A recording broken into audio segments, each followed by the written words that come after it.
Γεια σας. Καλώς ήρθατε στο free webinar πάνω στη χρήση του Excel Online. Παρακαλώ επιβεβαιώστε μου ότι με ακούτε, ότι με βλέπετε και εμένα και την παρουσίαση και πάμε να ξεκινήσουμε.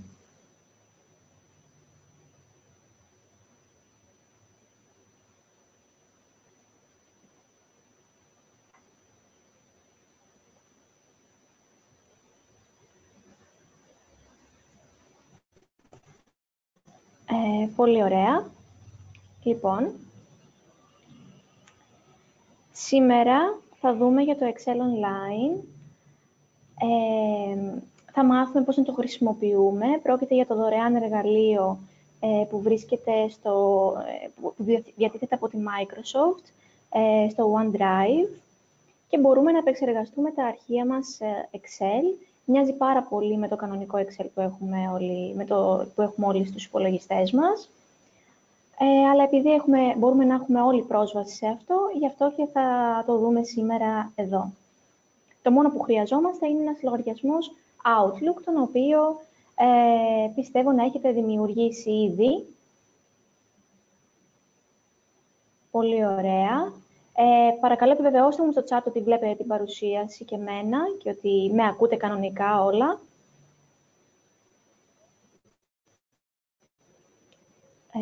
Γιατί χρειάζομαι μια επιβεβαίωση για να ξεκινήσω. Γράψτε μου.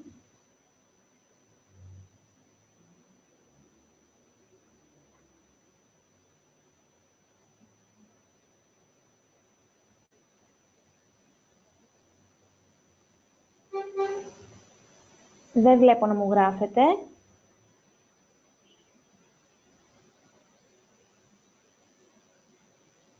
Πολύ ωραία. Καλησπέρα σας. Όλα καλά, με ακούτε, με βλέπετε, να ξεκινήσουμε. Πάμε λοιπόν να δούμε, σήμερα τι θα δούμε, τα περιεχόμενα λοιπόν του σημερινού μας webinar. Θα μιλήσουμε για το cloud computing και τα πλεονεκτήματα χρήσης του. Θα μιλήσουμε για τις υπηρεσίες cloud και πώς μας χρησιμεύουν, γιατί χρησιμεύουν για το μεταφραστή. Ποια είναι τα βασικά χαρακτηριστικά του OneDrive, πώς μπορούμε να προστατεύσουμε τα αρχεία μας, τη δομή και τις βασικές λειτουργίες του Excel Online, πώς μπορούμε να κάνουμε αναθεώρηση των αρχείων μας και κοινή χρήση.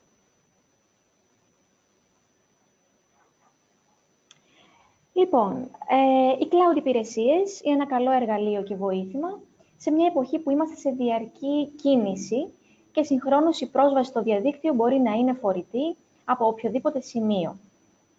Μπορούμε λοιπόν να αποθηκεύουμε και να διαμοιραζόμαστε υλικό με άλλους χρήστες και μπορούμε επίσης να θέσουμε μέτρα ασφαλείας και ελεγχόμενη πρόσβαση στα αρχεία μας.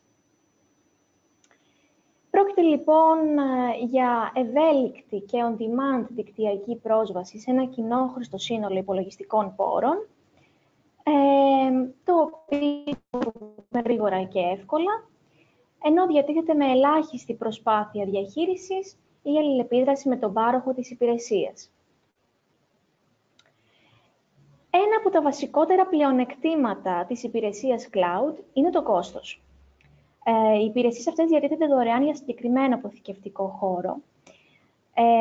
Αυτό σημαίνει πως μπορούμε να αποθηκεύουμε και να ανταλλάσσουμε αρχεία χωρίς κόστος. Ακόμα και αν χρειαστούμε περισσότερο αποθηκευτικό χώρο, αυτό θα μας κοστίσει λιγότερο σε σύγκριση με την αγορά εξοπλισμού για αποθήκευση των δεδομένων μας. Οι υπηρεσίες επίσης cloud, μπορούμε επίσης να έχουμε πρόσβαση στα αρχεία μας και να τα επεξεργαζόμαστε από οποιοσδήποτε τοποθεσίες, είτε μέσω web, είτε μέσω φορητών συσκευών, αποθήκευσης όπως προείπαμε.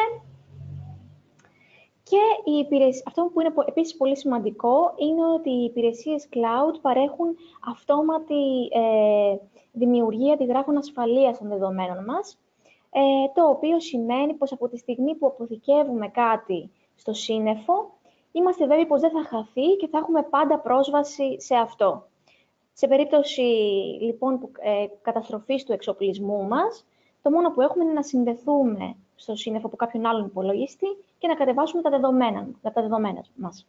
Επίσης, το γεγονός ότι μπορούμε να δημιουργήσουμε αντίγραφα ασφαλείας μας προστατεύει και από τον κίνδυνο ιών στον υπολογιστή μας ή στα αρχεία μας. Έτσι.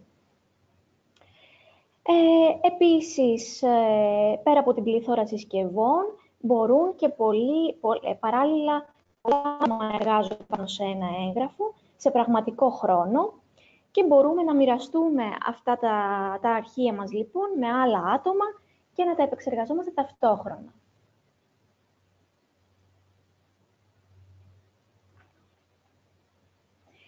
Πού μας χρησιμεύει, λοιπόν, πού μας χρησιμεύουν οι υπηρεσίες cloud στη μετάφραση.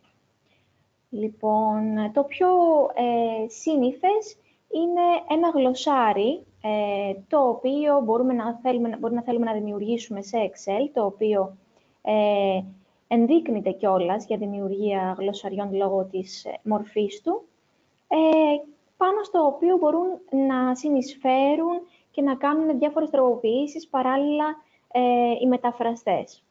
Έτσι. Τα χαρακτηριστικά, λοιπόν, του OneDrive. Διαθέτει 5 GB δωρεάν αποθηκευτικό χώρο, σε Windows, Mac, iOS, Android και Windows Phone. Είναι προεγκατεστημένο στα Windows 8.1, δεν υποστηρίζεται στα Windows XP, ενώ εάν χρησιμοποιείτε Hotmail, Messenger, Xbox Live, έχετε ήδη λογαριασμό Microsoft. Πώς μπορούμε να προστατεύσουμε τα αρχεία μας στο OneDrive. Το OneDrive, συγκριτικά με το Dropbox και το Google Drive, διαθέτει ένα extra layer of protection, το οποίο μπορούμε να το ενεργοποιήσουμε μέσω της επαλήθευσης σε 2 βήματα. Τι πρέπει να κάνουμε? Πρέπει να μεταβούμε στη σελίδα βασικά στοιχεία ασφαλείας και να εισέλθουμε στο λογαριασμό Microsoft, το δικό μας. Στη συνέχεια, με περισσότερες επιλογές ασφαλείας και στην ενότητα επαλήθευση σε 2 βήματα, επιλέγουμε ρύθμιση επαλήθευση σε 2 βήματα για να την ενεργοποιήσουμε ή να την απενεργοποιήσουμε αντίστοιχα. Έτσι, και στη συνέχεια ακολουθούμε τις οδηγίες. Μας στέλνει ένα επιβεβαιωτικό email σε μία άλλη διεύθυνση που μπορούμε να καταχωρήσουμε εμείς και έτσι ο λογαριασμός μας είναι πιο προστατευμένος και συνεπώς και τα αρχεία μας. Πάμε λοιπόν να δούμε πώς δημιουργούμε ένα βιβλίο εργασίας Excel στο OneDrive. Λοιπόν, αρχικά λοιπόν από εδώ πατάμε δημιουργία και μπορούμε να δημιουργήσουμε είτε ένα φάκελο είτε ένα βιβλίο εργασίας Excel.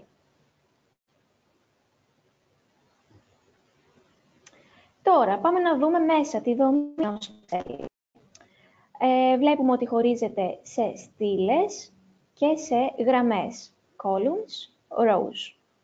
Λοιπόν, οι στήλες αριθμούνται με τα γράμματα της αλφαβήτου, ενώ οι γραμμές με αριθμούς. Έτσι, και τα κελιά, αντίστοιχα, έχουν την εξής αρρύθμιση, D10, ας πούμε, που σημαίνει ότι είναι στην στήλη D, στον αριθμό 10, στη σειρά 10.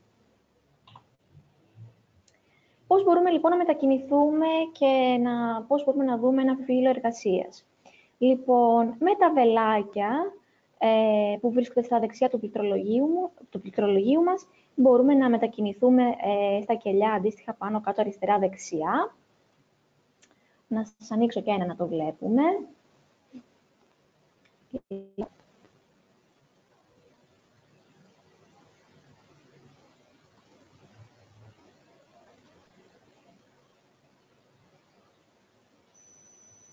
Μισό λεπτό, ναι.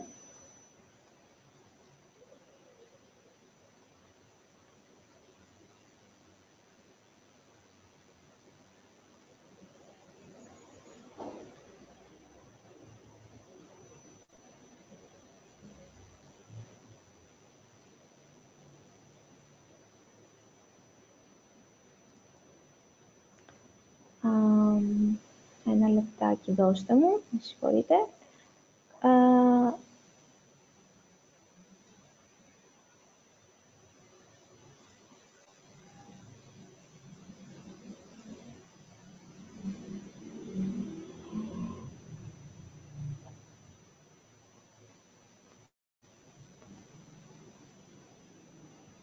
Πολύ ωραία. Λοιπόν, με τα arrow keys μπορούμε να μετακινηθούμε αριστερά-δεξιά, πάνω-κάτω.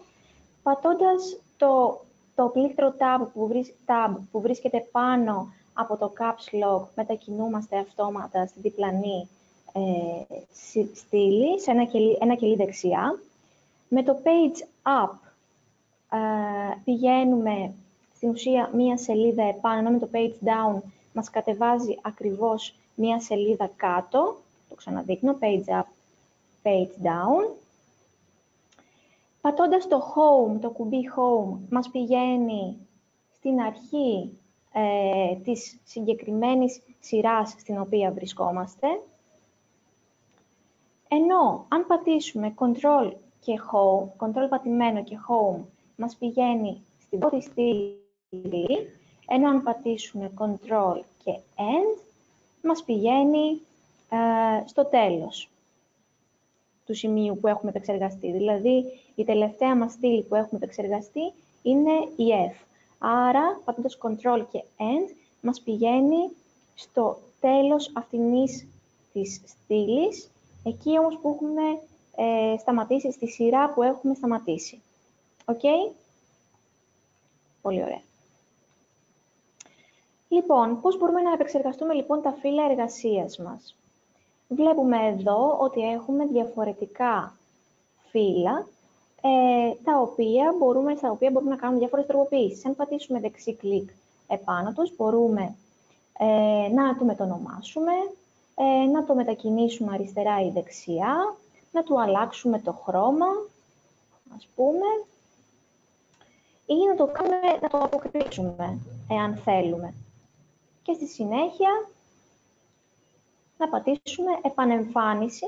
Μας εμφανίζει ποιο θέλουμε να εμφανίσουμε, πατάμε OK. Λοιπόν, εγώ λοιπόν ας το μετονομάσω σε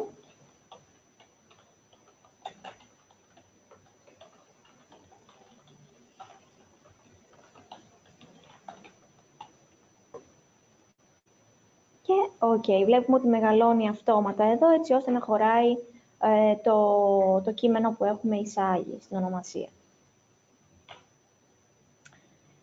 Λοιπόν, πώς μπορούμε λοιπόν να εισάγουμε κελιά, σειρές και στήλες.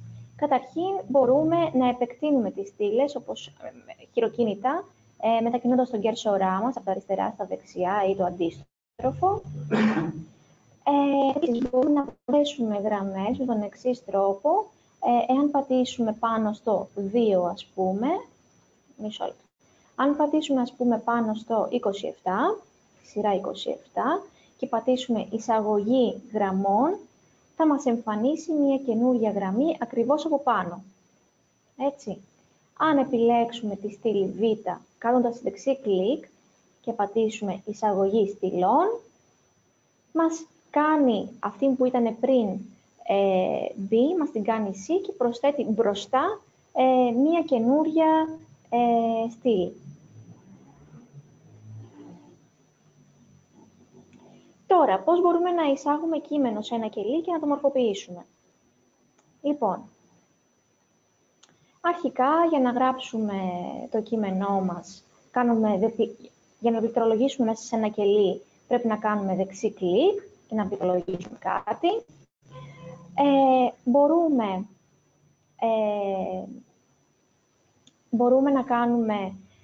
να εισάγουμε ένα σχόλιο με αυτόν τον τρόπο.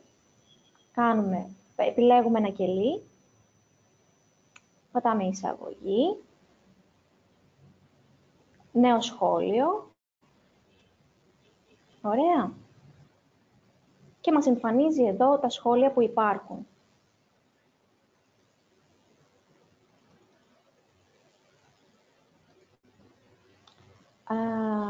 Μισό λεπτό, Λοιπόν, επιστροφή στο σχόλιο και εδώ μπορούμε να γράψουμε ένα σχόλιο. Για παράδειγμα,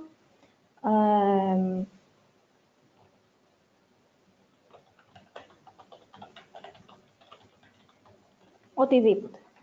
Και πατάμε έτσι, πατώντας αυτό, μπορούμε να εισάγουμε το σχόλιο μας. Στη συνέχεια, εδώ σε αυτό το κελί, βλέπουμε ότι υπάρχει αυτό το εικονίδιο. Εάν πάμε πάνω το βέλος, μας βγάζει το μήνυμα προβολή σχολείου, πατάμε πάνω του και μας πηγαίνει κατευθείαν εκεί που είναι το σχόλιο.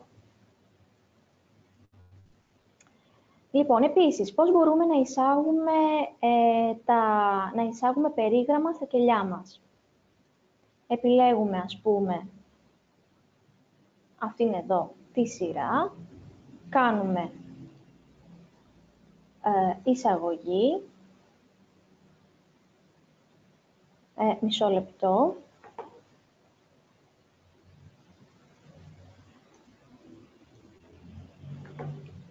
Μισό λεπτό. Με συγχωρείτε.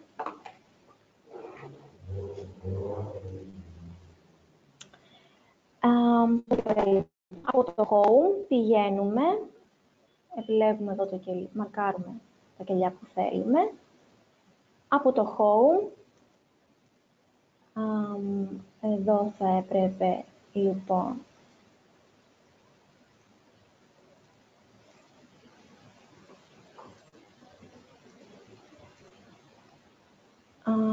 μισό λεπτάκι.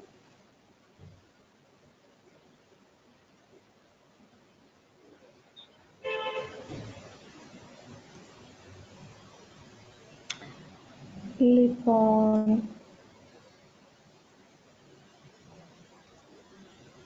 εδώ λοιπόν μπορούμε να εισάγουμε με το περίγραμμα ή έχουμε και άλλες επιλογές, μπορούμε να κάνουμε customized, να τα κάνουμε όλα έτσι, ας πούμε, να βάλουμε και ενδιάμεσες γραφές και να επιλέξουμε φυσικά να μην έχει τίποτα, να μην φαίνονται τα περιγράμματά μας. Πώς μπορούμε λοιπόν να κάνουμε προβολή των σχολείων και επίλυση συζήτησης. Επίλυση συζήτησης, δηλαδή, έχει εισάγει ο συνάδελφος ένα σχόλιο για το γλωσσάρι μας, για παράδειγμα. Εμείς, μια διόρθωση που κάνει ένας επιμελητής, εμείς το έχουμε διορθώσει και το στέλνουμε ξανά, το δίνουμε ξανά πίσω για δεύτερη αναθεώρηση. Επομένως, άμα θέλουμε να δείξουμε ότι να μην εμφανίζεται αυτό το σχόλιο, μπορούμε να κάνουμε επίλυση συζήτησης. Λοιπόν, εάν πάμε στην αναθεώρηση, εμφάνιση σχολείων, εάν πατήσουμε εδώ, για παράδειγμα, σε αυτό εδώ το σχόλιο, τις 3 τελίτσες και στη συνέχεια πατήσουμε επίλυση συζήτησης, μετατρέπεται έτσι.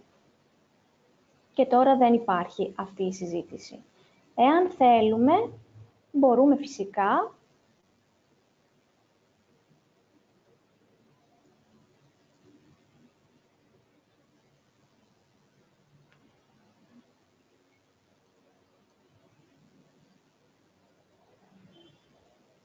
να την επανεμφανίσουμε.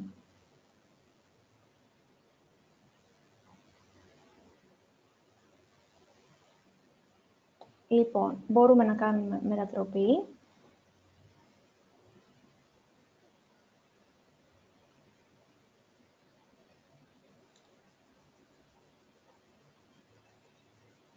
Να κάνουμε είτε διαγραφή σχολείου, είτε νέα απάντηση. Πολύ ωραία.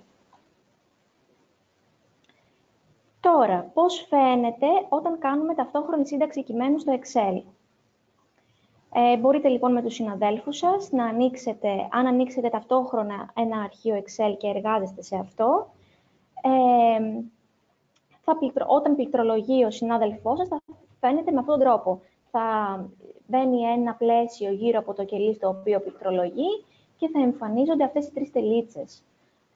Στη συνέχεια, αφού πληκτρολογηθεί το κείμενο, θα εμφανίζεται με διαφορετικό χρώμα ο κάθε συντάκτης και με το σύμβολο, με το αρχικό γράμμα του ονόματός του, όπως εδώ. Οι αλλαγές περνάνε αυτόματα. Τώρα, πώς μπορούμε να εισάγουμε ένα link. Ας πούμε ότι θέλουμε εδώ, θα γράψω εγώ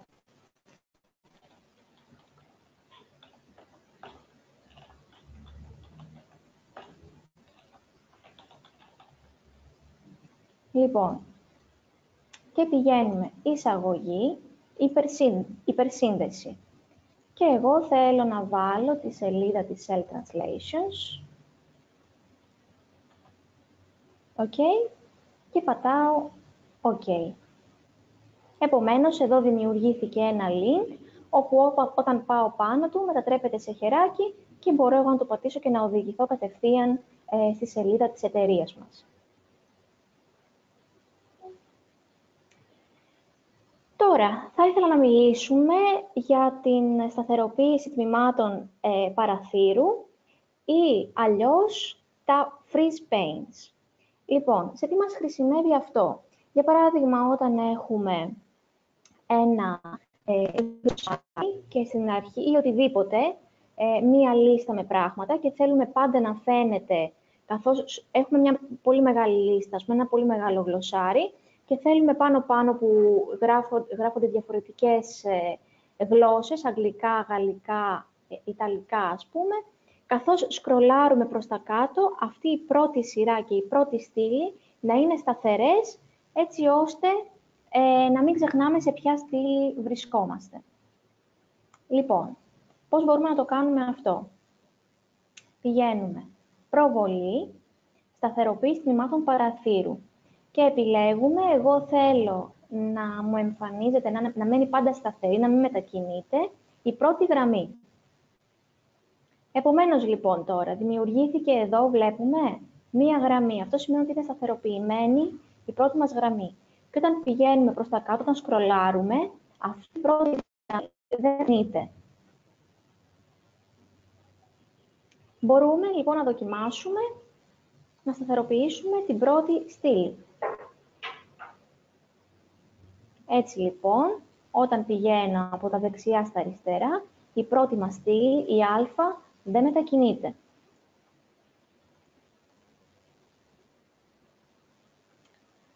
Πολύ ωραία. Και κάνοντας αποσταθεροποίηση στη συνέχεια τμήματων παραθύρου, μας βγάζει αυτή τη ρύθμιση.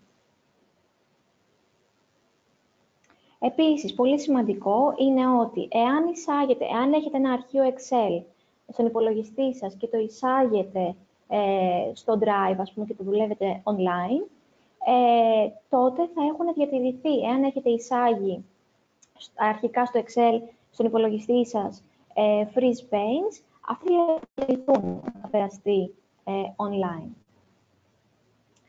Τώρα, πώς κάνουμε αλλαγή γραμμής σε κελί. Θέλουμε, ας πούμε, να γράψουμε ένα μεγάλο κείμενο σε ένα κελί, όπως είναι εδώ πέρα, αλλά καθώς γράφουμε, εάν πατήσουμε Enter, θα μας πάει από κάτω, άρα αυτό δεν δουλεύει όπως δουλεύει στο κανονικό Word. Άρα, ας πούμε, βρισκόμαστε εδώ και μπορούμε να πατήσουμε Alt και Enter και μας πηγαίνει το κείμενό μας από κάτω. Πολύ ωραία.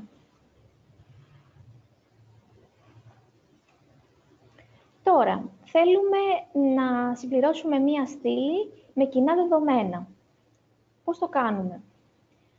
Επιλέγουμε λοιπόν το σχετικό κελί, συμπληρώνουμε το πρώτο λοιπόν και πατάμε Ctrl και Enter ή κάνουμε απλά Drag and Drop.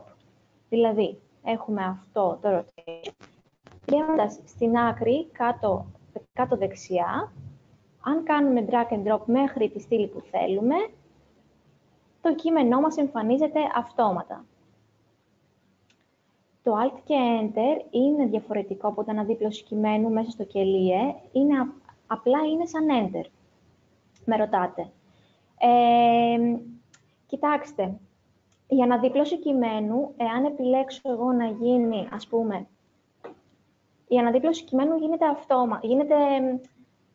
Ας πούμε τώρα εδώ μίκρινα τη στήλη μου και πατάω εγώ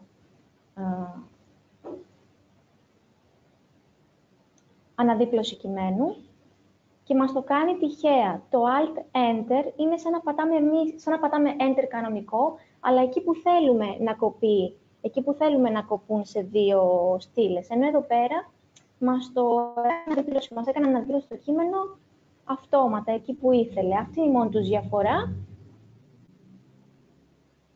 Αυτό, εάν καταλάβατε. Ενώ εδώ, ας πούμε, εάν εγώ πάω σε αυτό το σημείο, πριν μας το έκοψε με την αναδίπλωση κειμένου εδώ πέρα. Εάν πατήσω εγώ τυχαία εδώ πέρα να κάνω Ctrl, Alt και Enter, με συγχωρείτε, μας το κόβει το κείμενο εκεί που θέλουμε. Αυτό. Είναι κατανοητό? Πολύ ωραία, παρακαλώ, δεν κάνει τίποτα.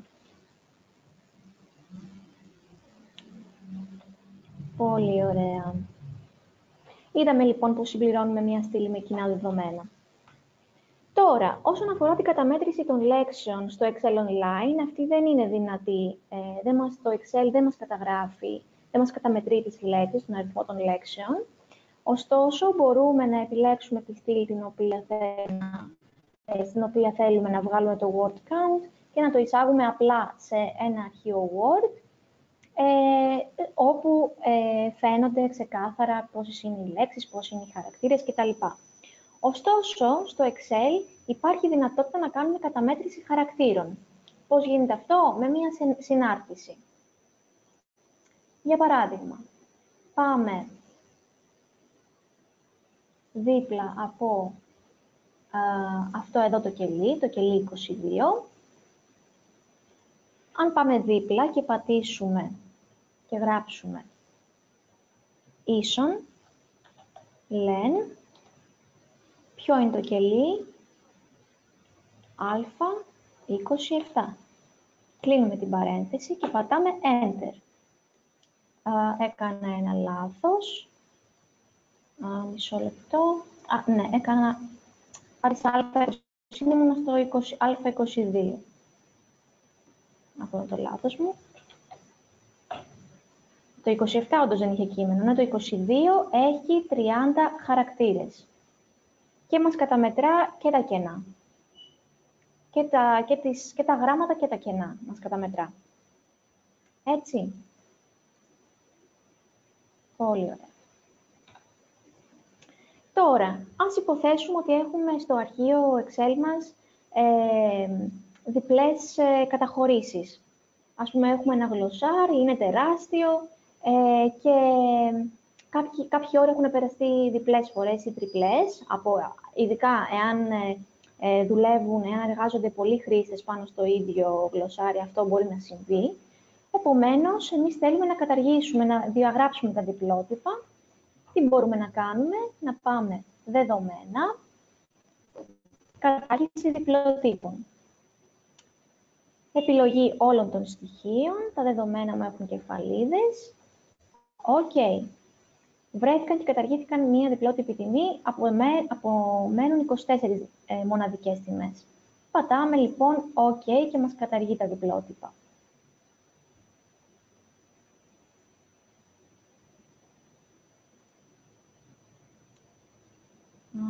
Πολύ ωραία.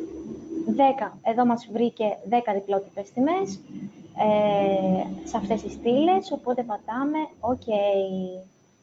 Και μας διέγραψε το rotation το οποίο είχαμε εμφανίσει πολλές φορές.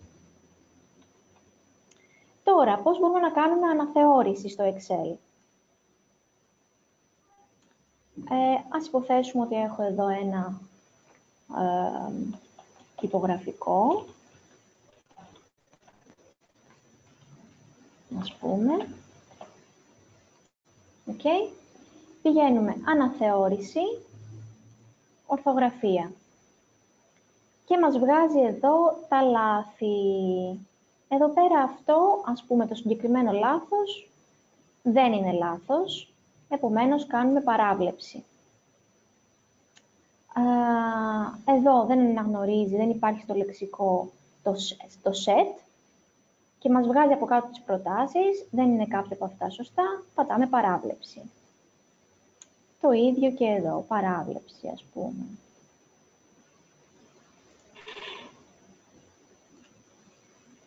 Πολύ ωραία, για κάποιο λόγο.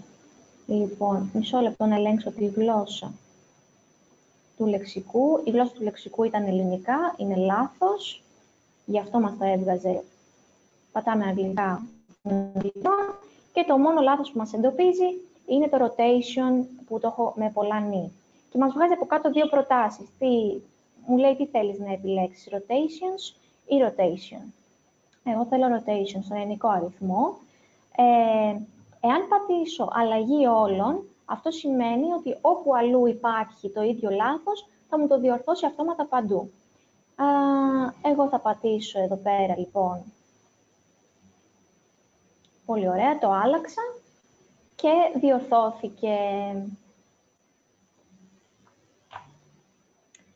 Σε τι χρησιμεύουν, λοιπόν, τα freeze panes στο Excel Online? Για απαντήστε μου στο chat.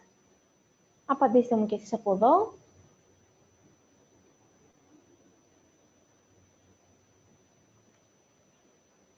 Περιμένω λοιπόν να μου γράψετε στο chat σε τι είδαμε ότι χρησιμεύουν τα freeze panes.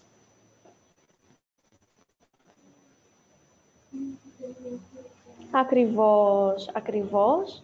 Πάρα πολύ ωραία. Σταθεροποίηση τμήματων παραθύρων. Ακριβώς, πάρα πολύ σωστά. Είναι όταν θέλουμε να σταθεροποιήσουμε μία στήλη, την πρώτη στήλη, την πρώτη γραμμή, έτσι ώστε να μπορούμε να περιηγηθούμε μέσα στο αρχείο Excel πιο εύκολα και γρήγορα. Πολύ σωστά μου το απαντήσατε όλοι. Τώρα, πώς μπορούμε να κάνουμε κοινή χρήση του βιβλίου εργασίας Excel? Από εδώ, λοιπόν, μπορούμε να πατήσουμε κοινή χρήση και μπορούμε να προσκαλέσουμε τα άτομα τα οποία επιθυμούμε. Για παράδειγμα,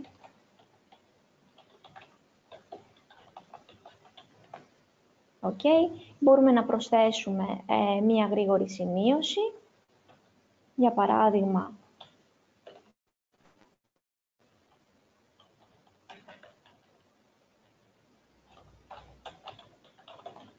προσδιόρθωση και να επιλέξουμε εάν θέλουμε αυτός που θα το λάβει να έχει δικαίωμα επεξεργασίας ή δικαίωμα μόνο προβολής. Εγώ θα πατήσω επεξεργασίας, να μπορεί ο άλλος να κάνει τις αλλαγές και μπορούμε να επιλέξουμε αν αυτός που θα έχει πρόσβαση θα πρέπει να έχει λογαριασμό απαραίτητα Microsoft ή όχι. Πολύ ωραία. Δεν χρειάζεται, θα επιλέξω εγώ, να έχουν λογαριασμό Microsoft. Επίσης, από εδώ, επιλέγοντας τη λήψη σύνδεσης, μπορούμε, πάλι μας δίνει να επιλέξουμε αν αυτός στον οποίο θα δώσουμε τον σύνδεσμο, αν θέλουμε να το επεξεργαστεί ή να μπορεί μόνο να το δει. Πατάμε το δημιουργία σύνδεσης και μας εμφανίζει ένα link. Εγώ το link στη συνέχεια μπορώ να το στείλω οπουδήποτε, να το στείλω για παράδειγμα στο Messenger, να το στείλω σε έναν συνάδελφο στο Skype, οτιδήποτε, να το ανοίξει και πατώντας πάνω σε αυτό το σύνδεσμο, ο συνάδελφος θα μπορεί να το ανοίξει κατευθείαν το Excel και να δουλέψει πάνω σε αυτό, ανάλογα με τα δικαιώματα τα οποία του έχω δώσει φυσικά. Έτσι. Πατάμε λοιπόν κλείσιμο. Επίσης, το Excel Online μας δίνει μία άλλη δυνατότητα πάρα πολύ σημαντική, να ενσωματώσουμε το έγγραφό μας σε τοποθεσία web. Πώς γίνεται αυτό? Για παράδειγμα, δηλαδή, φτιάχνουμε την ιστοσελίδα μας και θέλουμε να βάλουμε μέσα ένα tutorial. Και θέλουμε να δείξουμε, ή θέλουμε να δείξουμε απλά τα δεδομένα μας, κάποια οικονομικά δεδομένα, κάποιο pie chart, οτιδήποτε. Μπορούμε λοιπόν με αυτόν τον τρόπο εδώ, αν πάμε αρχείο, κοινή χρήση, ενσωμάτωση, μας λέει δημιουργία κώδικα HTML για ενσωμάτωση από του αρχείου, πατάμε δημιουργία, μας κάνει μία προεπισκόπηση, έτσι. Μπορούμε να επιλέξουμε αυτός που θα το βλέπει στην ιστοσελίδα, εάν θα θέλουμε να ταξινομεί και να φιλτράρει, ας πούμε, το έγγραφο, εάν θα θέλουμε να μπορεί να πληκτρολογεί στα κελιά ή όχι. Εγώ θα επιλέξω να μην επιτρέπεται να πληκτρολογεί, αλλά να επιτρέπεται η ταξινόμηση και το φιλτράρισμα. Πολύ ωραία, μας δείχνει τις διαστάσεις, πώς θα εμφανίζεται, ας πούμε, μπορούμε να τις αλλάξουμε, να το μεγαλώσουμε, να το μικρύνουμε. Και εδώ μας δίνει τον κώδικα ενσωμάτωσης JavaScript, τον οποίο τον βάζουμε στη σελίδα όπου επεξεργαζόμαστε την ιστοσελίδα μας. Ωραία, στο πρόγραμμα με το οποίο επεξεργαζόμαστε την ιστοσελίδα μας.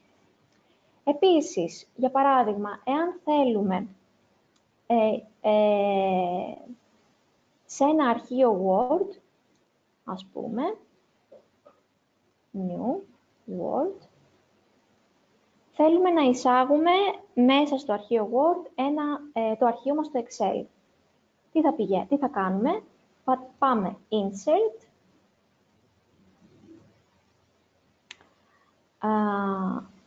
Insert, Object, λοιπόν, και μας βγάζει Create from File.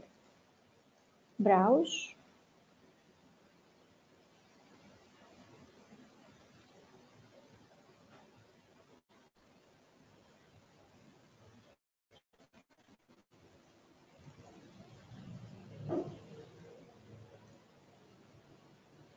Και πατάμε Display as Icon. Όχι Display as Icon, πατάμε OK.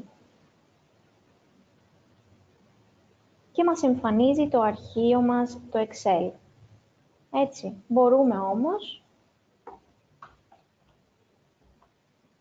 επίσης, Insert, Object, Create New,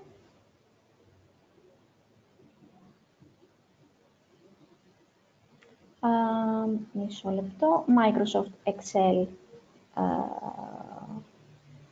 Worksheet, ένα λεπτάκι, Microsoft Excel Worksheet, και μας βγάζει ένα καινούριο Excel, το οποίο κανονικά μπορούμε να το λειτουργήσουμε ως Excel.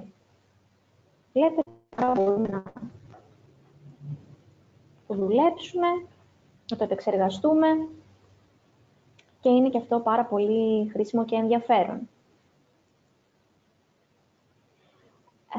Πολύ ωραία, λοιπόν.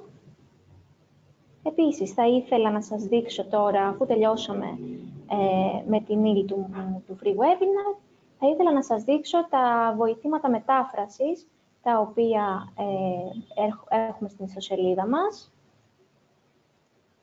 Χρήσιμα βοηθήματα μετάφρασης, αλλά και γενικά βοηθήματα για τον οποιοδήποτε. Λοιπόν, εδώ έχουμε το Lightshot, το δωρεάν εργαλείο λήψης στιγμιοτύπων, γλωσσάρι και βάση ορολογίας της Ευρωπαϊκής Ένωσης για εκείνους που εργάζονται για τους μεταφραστές κυρίως, που έχουν CAT tools που τα χρησιμοποιούν. Το PDF, το οποίο είναι δωρεάν online επεξεργαστής PDF. Ένα εργαλείο για το πώς να μετατρέπουμε εικόνες JPEG σε PDF. Τη βάση ορολογίας της Microsoft από τα αγγλικά στα ελληνικά, και αυτό για χρήση σε CAT tools. Ένα free webinar για το πώς μπορούμε να οργανώσουμε την εργασία μας με το workflow. Ένα δωρεάν πρόγραμμα δακτυλογράφησης, τη βάση ορολογίας της Ευρωπαϊκής Ένωσης, τη μνήμη της Ευρωπαϊκής Ένωσης από αγγλικά σε ελληνικά για χρήση σε WordFast. Επίσης, τη μνήμη της Ευρωπαϊκής Ένωσης, όπου σας δίνουμε και τη μεταφραστική μνήμη και τη term base και το auto-suggest λεξικό για όσοι χρησιμοποιούν CAT tools, θα μπορούν να τα αξιοποιήσουν. Επίσης, υποδείγματα νομικών κειμένων και γερμανικά auto-suggest λεξικά, όλα αυτά για χρήση σε CAT tools. Θα ήθελα τώρα να μου πείτε αν έχετε κάποιες ερωτήσεις, κάτι που θα θέλατε επιπλέον, κάτι που δεν το είδαμε και θα θέλατε να το δούμε μαζί. Σας ακούω. Εσείς εδώ έχετε κάποια επιπλέον, κάποια προσθήκη που θα θέλετε, κάτι θα θέλετε να δούμε παραπάνω.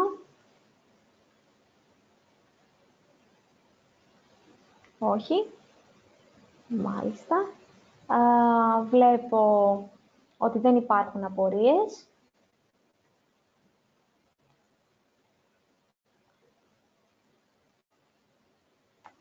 Πολύ ωραία. Επομένως, θα θέλαμε στη συνέχεια, με το που κλείσουμε το webinar, θα υπάρχει ένα survey στο οποίο θα θέλαμε τη γνώμη σας, έτσι ώστε να βελτιωθούμε. Από μένα, καλό μεσημέρι, καλό απόγευμα. Χάρηκα πάρα πολύ για αυτή την online συνάντηση. Θα επανέλθουμε σύντομα και με άλλο free webinar. Ελπίζω αυτά που σας έδειξα να ήταν και κατανοητά και να ήταν και χρήσιμα πάνω απ' όλα. Επομένως, από εμένα, εάν δεν έχετε κάτι να προσθέσετε,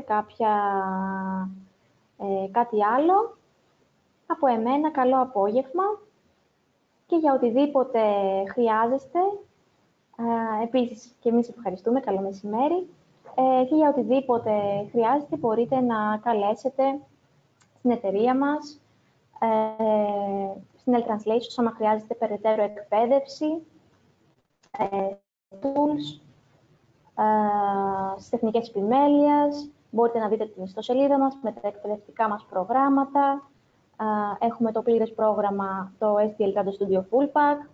Κάνουμε εκπαιδευτικά προγράμματα πάνω στην νομική μετάφραση, στην ορολογία και μετάφραση της Ευρωπαϊκής Ένωσης, εργαλεία για μεταφραστές, τεχνικές επιμέλειας, το οποίο έρχεται τον Ιανουάριο και είναι πάρα πολύ χρήσιμο για επιμελητές. Επομένως, από εμένα, καλό σας απόγευμα και θα τα πούμε σύντομα ξανά από κοντά. Γεια σας.